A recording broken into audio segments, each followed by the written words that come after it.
Hello साथियों, नमस्कार। मैं पारस कुमार आप सभी का स्वागत करता हूं आपके अपने चैनल एग्जाम सर जी के ट्रैक में। प्यारे साथियों, आज हम पूरा पुष्यभूति वंश आसान भाषा में मैप के साथ पढ़ने वाले हैं। इस वीडियो को देखने के बाद आपका पुष्यभूति वंश कंप्लीट हो जाएगा और यहाँ से एग्जाम में कोई क्वेश्चन आता है तो आप उसे अवश्य करके आएंगे। इसलिए आप सभी से रिक्वेस्ट है, इस वीडियो को आप कंप्लीट जरूर देखें। तो सबसे पहले हम थोड़ा मैप को समझ लेते हैं, जिससे कि आधा कॉन्सेप्ट तो आपका यहीं से क्लियर हो जाएगा। साथियों, जो गुप्त साम्राज्य है वह एक विशाल साम्राज्य था जो कि लगभग पूरे भारत में फैला हुआ था, ठीक है। लेकिन जब गुप्त साम्राज्य का पतन हो रहा था उसी समय क्या है, मध्य एशिया से हूणों के आक्रमण भी हो रहे थे। तो ऐसे में भारत के इस क्षेत्र में नए नए वंशों का उदय हो रहा था, जैसे कि मौखरी वंश, मैत्रक वंश, गौड़ वंश। इस तरह से नए नए वंशों का उदय हो रहा था। तो ऐसे में साथियों, भारत के पश्चिमी क्षेत्र में हरियाणा के थानेश्वर में 6वीं शताब्दी ईस्वी में एक नए वंश का उदय हुआ, जिसको हम पुष्यभूति वंश के नाम से जानते हैं। पुष्यभूति वंश के नाम से जानते हैं। और पुष्यभूति वंश को वर्धन वंश भी कहा गया है, क्योंकि पुष्यभूति वंश के जो शासक हुए हैं उनके नाम में क्या है, वर्धन लगा हुआ था, जैसे कि प्रभाकर वर्धन, राज्यवर्धन, हर्षवर्धन। इसी वजह से पुष्यभूति वंश को वर्धन वंश भी कहा गया, ठीक है। थोड़ा हम इसके आसपास वाले वंश भी देख लेते हैं, क्योंकि यहां भी क्या है, यहां से भी एग्जाम में क्वेश्चन बनेंगे। देखिए, जो यूपी बाहर वाला ये क्षेत्र होता है, ये वाला कन्नौज में, तो कन्नौज में क्या है, मौखरी वंश के शासक ग्रह वर्मा का शासन था, ठीक है। मध्य प्रदेश का जो ये क्षेत्र है इसको मालवा के नाम से जाना जाता था, और यहां पर देवगुप्त का शासन था। और साथ ही जो बंगाल में गौड़ वंश का शासन था, और यहाँ के राजा थे शशांक, जो कि शैव धर्म को मानते थे। और इन्होंने ही क्या है, गुस्से में आकर जो बिहार में बोधि वृक्ष है उसको कटवा दिया था, ठीक है। और दक्षिण भारत में यहाँ पर हम बात करें तो चालुक्य वंश की शासन था, और यहाँ का राजा था पुलकेशिन द्वितीय। इतना क्लियर हो गया। चलिए अब हम आगे का देखते हैं, जो कि महत्वपूर्ण क्वेश्चन है। पहला क्वेश्चन बनेगा, पुष्यभूति वंश के संस्थापक कौन थे? तो आप बताएंगे पुष्यभूति थे, और इस वंश की शुरुआत हुई थी 6वीं शताब्दी ईस्वी में। पुष्यभूति वंश की राजधानी की बात करें तो थानेश्वर थी। थानेश्वर कहां पड़ता है? हरियाणा में पड़ता है। पुष्यभूति के बाद जो शासक हुए हैं वह क्या है, महत्वपूर्ण नहीं है। लेकिन पुष्यभूति के बाद जो प्रमुख शासक हुआ है उसका नाम आपको ध्यान रखना है, प्रभाकर वर्धन। प्रभाकर वर्धन को पुष्यभूति वंश का प्रमुख शासक कहा गया है। क्यों कहा गया है? क्योंकि इसने महाराजाधिराज, परम भट्टारक जैसी उपाधियां प्राप्त की हुई थी। इसके अलावा जो मध्य एशिया से लगातार हूणों के आक्रमण हो रहे थे, तो इसने क्या है, हूणों को भी क्या है, पराजित किया था। और हूण प्रभाकर वर्धन के नाम से ही डरते थे, ठीक है। तो भले ही पुष्यभूति ने इस वंश की स्थापना की हो, लेकिन इस वंश को स्थायी रूप प्रभाकर वर्धन ने प्रदान किया था। तो ये ध्यान रखना, पुष्यभूति वंश को स्थायी रूप प्रभाकर वर्धन ने प्रदान किया था, ठीक है। अब जो प्रभाकर वर्धन थे, इनका विवाह किससे हुआ था? इनका विवाह हुआ था यशोमती के साथ। बिल्कुल आपको कहानी की तरह देखना है, याद करने की कोशिश नहीं करना। प्रभाकर वर्धन का विवाह किससे हुआ था? यशोमती से हुआ था। अब विवाह होगा तो क्या है, संतानें भी होंगी। तो यशोमती से क्या है, 2 पुत्र और 1 पुत्री हुई थी। बड़े पुत्र का नाम राज्यवर्धन था, छोटे पुत्र का नाम हर्षवर्धन था, और पुत्री का नाम था राज्यश्री, ठीक है। अब जो प्रभाकर वर्धन थे, प्रभाकर वर्धन अपनी पुत्री राज्यश्री का विवाह है कन्नौज के राजा ग्रह वर्मा से कर देते हैं। जैसा कि आप मैप में देख सकते हैं, यहाँ पर मौखरी वंश में कन्नौज में क्या है, ग्रह वर्मा का शासन था। तो इन्हीं के साथ क्या है, राज्यश्री का विवाह हो जाता है, ठीक है, यहाँ पर, ठीक। और प्रभाकर वर्धन की क्या है, मृत्यु हो जाती है। अब जब प्रभाकर वर्धन की मृत्यु हो जाती है तो हरियाणा का जो राजा है वो कौन बनेगा? प्रभाकर वर्धन का बड़ा बेटा कौन बन गया? राज्यवर्धन यहाँ का राजा बन जाता है। अब देखिए हरियाणा पर किसका शासन है? राज्यवर्धन का है। जो यूपी बिहार वाला क्षेत्र है मोखरी वंश है, यहाँ पर ग्रह वर्मा का शासन है। और नीचे मालवा पर क्या किसका शासन है? देवगुप्त का शासन है। और बंगाल पर गौड़ वंश के राजा शशांक का शासन रहता है।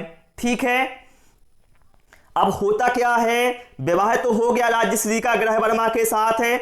जो मालवा का शासक था देवगुप्त तो ग्रह वर्मा की क्या है, आपस में बनती नहीं थी, मतलब क्या है आपस में दुश्मनी थी।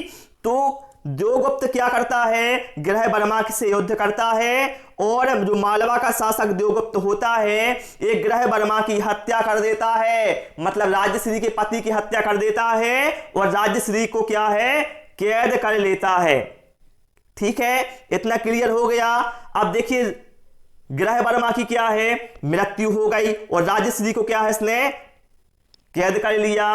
अब जो एक पुष्यभूति वंश का राजा था राज्यवर्धन, इसके सामने दो चुनौतियां होती हैं कि जो देवगुप्त ने कन्नौज पर कब्जा कर लिया है उस पर क्या है अपना अधिकार पुनः प्राप्त करना, और अपनी बहन राज्यश्री को देवगुप्त के चंगुल से छुड़ाना। ये राज्यवर्धन के सामने दो चुनौतियां होती हैं। इन्हीं चुनौतियों को देखते हुए जो राज्यवर्धन है वह क्या है, मालवा के शासक देवगुप्त की हत्या कर देता है और अपनी बहन को छुड़ाने का प्रयास भी करता है। ठीक है, अब उसी दौरान क्या होता है, मैंने बताया ना बंगाल में किसका शासन था, गौड़ वंश के राजा शशांक का शासन था। ठीक है, बंगाल पर किसका शासन था, शशांक का शासन था और शशांक और देवगुप्त क्या है आपस में मित्र थे। तो शशांक क्या करता है, अपने मित्र का बदला लेने के लिए जो राज्यवर्धन है इसको क्या है धोखे से मार देता है, धोखे से क्या है राज्यवर्धन की हत्या कर देता है। अब देखिए राज्यवर्धन की यहां पर हत्या हो गई।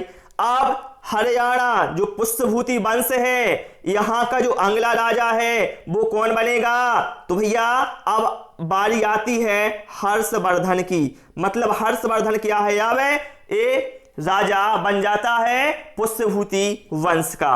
अब हर्षवर्धन के सामने क्या है, तीन चुनौतियां होती हैं।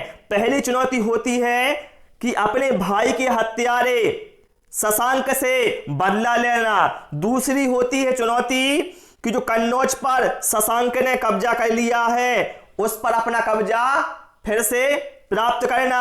और तीसरी चुनौती होती है अपनी बहन को खोजना कि मेरी बहन कहां गई है, क्योंकि जब राज्यवर्धन की मृत्यु हो जाती है तो उसकी बहन वहां से जंगलों में भाग जाती है। ठीक है, अब ये तीन चुनौतियां हर्षवर्धन के सामने होती हैं। ठीक है, और ध्यान रखिएगा जो हर्षवर्धन थे यह मात्र 16 वर्ष की उम्र में 606 ईस्वी में राजा बने थे और इन्होंने 647 ईस्वी तक शासन किया है। बात करें यहां पर हर्षवर्धन की तो हर्षवर्धन को शिलादित्य के नाम से जाना जाता है।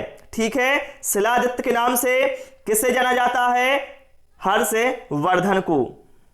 अब देखिए मैंने आपको बताया हर्षवर्धन के सामने तीन चुनौतियां थी। पहली चुनौती थी कि अपने भाई के हत्यारे शशांक से बदला लेना, दूसरी थी कन्नौज पर कब्जा प्राप्त करना, तो तीसरी थी अपनी बहन को खोजना। तो हर्षवर्धन क्या करता है, बंगाल के शासक शशांक से क्या युद्ध करता है और शशांक को क्या है पराजित कर देता है और क्या है कन्नौज को जीत लेता है। इसके साथ साथ है वह अपनी बहन को भी क्या है जंगल से खोज लेता है। ऐसा कहा जाता है कि जब हर्षवर्धन अपनी बहन को खोज रहे थे तो वह आत्महत्या करने के अंतिम क्षण में थी, मतलब बिल्कुल आत्महत्या करने ही वाली थी। ठीक है, तो ऐसे में क्या है हर्षवर्धन ने क्या है, शशांक को पराजित किया और उसकी हत्या कर दी, कन्नौज को जीत लिया और अपनी बहन को भी क्या है, उसने खोज लिया। ठीक है, अब क्या है, कन्नौज को, देखिए कन्नौज को ये क्या है, प्राप्त कर लेता है, लेकिन उसकी जो बहन थी राजश्री, वह क्या है, कन्नौज पर शासन करने के योग्य नहीं थी। तो ऐसे में क्या करता है, हर्षवर्धन कन्नौज को अपनी राजधानी बना लेता है। और देखिए जो कन्नौज को जब राजधानी बन जाती है तो कन्नौज क्या है, बहुत फेमस हो जाता है और कन्नौज के लिए क्या है, बाद में त्रिपक्षीय संघर्ष भी होता है। ठीक, हाँ ये ध्यान रखना, जो बंगाल का राजा था शशांक, ये क्या है, हर्षवर्धन का समकालीन था। ये एग्जाम में कई बार क्वेश्चन पूछा गया है। अब देखिए सबसे महत्वपूर्ण क्वेश्चन बनता है कि हर्षवर्धन के समय किस चीनी यात्री का आगमन हुआ था। तो ध्यान रखिएगा, हर्षवर्धन के समय चीनी यात्री ह्वेनसांग का आगमन हुआ था। और जो ह्वेनसांग है, इसको यात्रियों का राजकुमार, वर्तमान शाक्यमुनि, नीति का पंडित, ये सभी नामों से जो चीनी यात्री है ह्वेनसांग, इसको जाना जाता है। और ह्वेनसांग ने भारत में लगभग 14 वर्ष व्यतीत किए। अब बात आती है चीनी यात्री भारत आया क्यों था। तो देखिए हर्षवर्धन के समय जो नालंदा विश्वविद्यालय है, ये बौद्ध धर्म शिक्षा का एक क्या है, प्रमुख केंद्र था। तो चीनी यात्री क्या है, उस विश्वविद्यालय में क्या है, पढ़ने के लिए आया था। इसके साथ साथ वह है बौद्ध ग्रह संग्रह करने के उद्देश्य से आया था।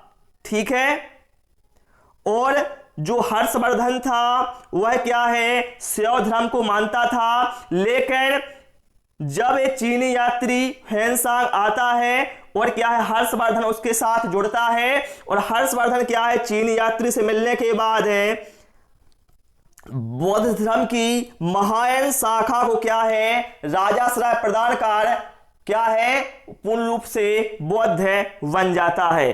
ठीक है, और जो हर्षवर्धन थे ये बहुत अच्छे एक लेखक भी थे, ये भी आपको ध्यान रखना है। इन्होंने 3 संस्कृत नाटक लिखे हुए हैं, जिसका नाम है प्रियदर्शिका, नागानंद, रत्नावली। ठीक है, इसको आप चाहे ट्रिक से याद रख सकते हैं, पनीर। ये समझें कि जो हर्षवर्धन थे बहुत ताकतवर थे, क्योंकि ये पनीर खाते थे। पनीर से क्या होगा, पा से ध्यान रहेगा प्रियदर्शिका, ना से ध्यान रहेगा नागानंद और रा से रत्नावली। तो ये 3 नाटक इन्होंने लिखे हुए हैं हर्षवर्धन ने। देखिए हर्षवर्धन को भारत का अंतिम हिंदू शासक कुछ इतिहासकारों ने कहा है, लेकिन मेरे हिसाब से देखा जाए तो ये कहना उचित नहीं होगा, क्योंकि हर्षवर्धन के बाद भी क्या है, अनेक हिंदू शासक हुए हैं। ठीक है, और हर्षवर्धन ने देखिए जो कन्नौज था, ठीक है, हर्षवर्धन ने कन्नौज में विभिन्न धर्मों के विशाल सभा का आयोजन करवाया था, जिसमें क्या है, अलग अलग प्रांतों से क्या है, मतलब जो धर्म गुरु थे वो एकत्रित हुए थे। ठीक है, हर्षवर्धन के शासन काल में उत्तर भारत का सबसे महत्वपूर्ण शहर कौन था, कन्नौज था। जैसा कि मैंने आपको बताया, जब हर्षवर्धन ने इसको राजधानी बना लिया था तो क्या है, कन्नौज बहुत फेमस हो गया था। ध्यान रखिएगा, उत्तर भारत का सबसे महत्वपूर्ण शहर हर्षवर्धन के शासनकाल में कन्नौज था। और सूती कपड़ों के उत्पादन के लिए सबसे प्रसिद्ध नगर मथुरा था। ठीक, हर्षवर्धन प्रत्येक 5 वर्षों पर प्रयाग संगम पर एक समारोह का आयोजन करता था, जिसे महामोक्ष परिषद कहा जाता था। एग्जाम में पूछा जा सकता है कि जो प्रयाग संगम पर समारोह का हर्षवर्धन आयोजन करता था, उसे किस नाम से जाना जाता था। तो आप बताएंगे महामोक्ष परिषद, जो कि प्रत्येक 5 वर्षों पर होता था। और जो चीनी यात्री ह्वेनसांग था, यह 6वें समारोह में शामिल हुआ था। ये बात आपको ध्यान रखना है। अब होता क्या है, देखिए जो हर्षवर्धन था ये क्या है, अपने साम्राज्य को क्या है, बहुत विस्तार देता है। क्या है, जो हर्षवर्धन है ये क्या है, अपने साम्राज्य को बहुत विस्तार देता है। और हर्षवर्धन क्या है, ये नीचे की ओर क्या है, दक्षिण की ओर बढ़ने लगता है। तो क्या है, दक्षिण की ओर जब बढ़ता है तो नर्मदा नदी के किनारे पुलकेशन द्वितीय जो कि चालुक्य वंश के शासक थे, उनसे हर्षवर्धन का युद्ध होता है और पुलकेशन द्वितीय हर्षवर्धन को इस युद्ध में पराजित कर देता है और इसलिए हर्षवर्धन क्या है, दक्षिण की ओर नहीं बढ़ पाता है। ठीक है, तो ये पूछा जा सकता है कि पुलकेशन द्वितीय का ये जो युद्ध है हर्षवर्धन के साथ हुआ था, किस नदी के किनारे हुआ था, तो आप बताएंगे नर्मदा नदी के किनारे हुआ था। ठीक है, अब बात करें हम कि भैया पुष्यभूति वंश की हमें जानकारी कहां से मिलती है, क्योंकि हम तो उस समय है थे नहीं, तो क्या है, कहां से मिलती है। तो देखिए आपको पता है जो हर्षवर्धन के दरबारी कवि थे बाणभट्ट, बहुत ही फेमस क्वेश्चन है, कई बार पूछा गया है कि हर्षवर्धन के दरबारी कवि कौन थे, तो आप बताएंगे बाणभट्ट। तो बाणभट्ट ने क्या है, हर्षचरित लिखी हुई है जिसमें हर्ष के जीवन का वर्णन किया गया है कि उनकी जीवन शैली कैसी थी, है ना, उसके बारे में वर्णन किया गया है। इसके साथ साथ कादम्बरी की रचना भी क्या है, बाणभट्ट ने की है। तो इससे क्या है, पुष्यभूति वंश की जानकारी मिलती है। और जो चीनी यात्री आया था हेनसांग, इसने पुस्तक लिखी हुई है सीयू की, इसमें क्या है, चीनी यात्री की यात्रा का मतलब वर्णन है। तो इसी ने क्या है, पूरा वहां का लिखा हुआ है कि उसके समय कैसा क्या होता था, राजन जो व्यवस्था थी, शासन व्यवस्था वो कैसी थी, ये इस बुक में सब लिखा हुआ है। ठीक है, तो इससे क्या है, जानकारी मिलती है। और जो पुलकेशन द्वितीय का ऐहोल अभिलेख है, इससे भी क्या है, इस वंश के बारे में जानकारी मिलती है। और जो कलहड़ की राजतरंगिणी है, भले ही इसमें कश्मीर का इतिहास के लिए फेमस हो, ठीक है, देखा जाए तो राजतरंगिणी क्या है, इससे कश्मीर के इतिहास की जानकारी मिलती है, लेकिन इससे क्या है, राजतरंगिणी से पुष्यभूति वंश के बारे में भी जानकारी प्राप्त होती है। ठीक है, तो प्यारे साथियों, आपको हमारी मेहनत कैसी लगी, वीडियो पसंद आया हो आप लाइक कर सकते हैं, नहीं पसंद आया तो कोई बात नहीं, मैं कोशिश करूंगा आपको मेरे वीडियो पसंद आया है तो आप लाइक करें, शेयर करें, और जो दूसरा टॉपिक आपको पढ़ना है वो भी आप कमेंट करें। Thanks for watching this video.